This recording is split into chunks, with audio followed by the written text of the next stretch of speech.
Welcome, my name is Mike Marco. I am the founder and owner of Intend Homes. My passion is real estate. I've been doing this for about 8 years now, and I really enjoy coaching people and helping people through the process learning about real estate. Welcome to my series of videos. This is the second video, and the topic for today is about getting started. I talk to people about real estate all the time. I get both at work or at the gym or even on the street. People talk to me and just casually having conversations about real estate, and a lot of people are hesitating about getting in. And they think it's a great idea, but they may have heard some horror stories or some uncle's friend or something like that, and it's had this problem with tenants and so on. But really, for the most part, owning property is probably one of the best investments you can do. And if you get this process set up properly, you have minimal problems with the rentals, and it really ends up being a passive source of cash flow for yourself, for your investments, for your investment money. So really it comes down to the toughest part is getting started, and really my advice to anybody who wants to get into real estate is really just go ahead and just get started. Dive right in, and there's a few things you need to do in order to really get started and start getting your feet wet. The first thing is really you need to get the funds. There's lots of different ways to get the funds. One of the things that for funds could be maybe have some small amount of money that you've been saving up over time. The options you can actually borrow. Often you can borrow against your 401k from work. If you've owned a house for a while, you can have a HELOC, or you can borrow against the equity of your home. Or there's even products out there where you can actually have an actual mortgage on the place. And go ahead and talk to various banks in the area and see what kind of product works out for you. You can even actually borrow, if you've already paid off your car, you can even borrow money off your car to have another auto loan, and you can actually use that for your investment dollars. So basically, once you have the funds, and another way of doing that too is that a lot of times, especially for first-time buyers, if you've never owned a home and you're up to doing kind of don't mind living in a place where you're actually renovating, one of the recommendations I have for someone who's never owned a home and renting is really go out and buy your first house. Buy a simple 3-bedroom, 1 bath. Make sure there's a garage, because that helps the resale value down the road.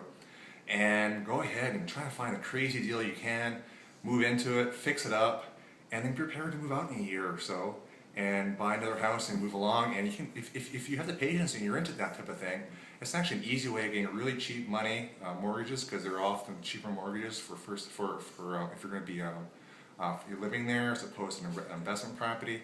And you can kind of build up a few homes and build up some equity and some experience. And for really it's kind of a good way to get started, especially if you're kind of really nervous about getting your feet wet and kind of see if you like it. What I like to do with single-family homes, kind of touched upon maybe in a future video. One reason I like with single-family homes, there's a lot of houses out there, a lot of the market, and plus if you ever find out, okay, really this is not for me, single-family houses are also easy to get rid of because there's always a huge market out there for them, and you can get rid of it and sell it pretty relatively quickly compared to, say, a duplex or an apartment or something like that. So that's why I like single-family homes. So now that you're in the process of trying to find the money, get the money aside, the next thing you need to do, actually not the next thing, really in parallel what you need to start doing is find yourself a real estate agent. There's lots of real estate agents out there. Once you have maybe identified a few, start interviewing with them. And one of the things you want to look for, you want to have someone like a broker with a lot of experience, and you want to make sure they have experience in the rental market, and we'll see, preferably if they actually have some rentals or they actually manage some rentals. And that way you know they have the experience you have, so you can kind of help hold your hand through some of the process. Some agents are going to be less likely to help you than others because they're trying to protect themselves because they want to have the liability. But if you can start developing a relationship with an agent that you feel comfortable with, this has experience in real estate, in the investing side of things, in the rental market, you can actually come across some pretty good deals. And once you have develop this team member for you, you can have some amazing deals with maybe slide you some things that just popped up on the radar you might normally have missed, and give you an opportunity to look at and buy it before anybody else really has a chance to, before it really becomes known on the market. So now that you've got the money, working on getting the money, at the same time you're trying to find a real estate agent to help you along.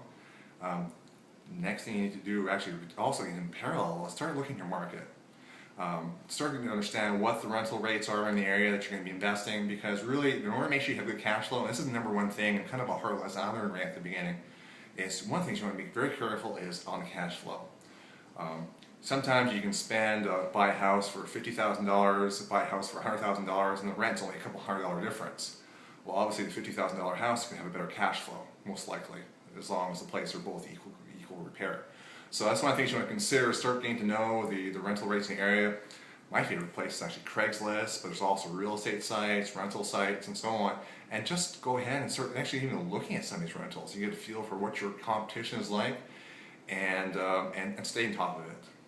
Once you actually do have some rentals, it's actually a good idea to keep on a topic, take a look at those market rates, because you want to make sure your market rate, you don't want to make sure yours is lower than the average market rate, because otherwise you're losing out on potential money. So it's kind of a research thing you want to keep on doing all the time.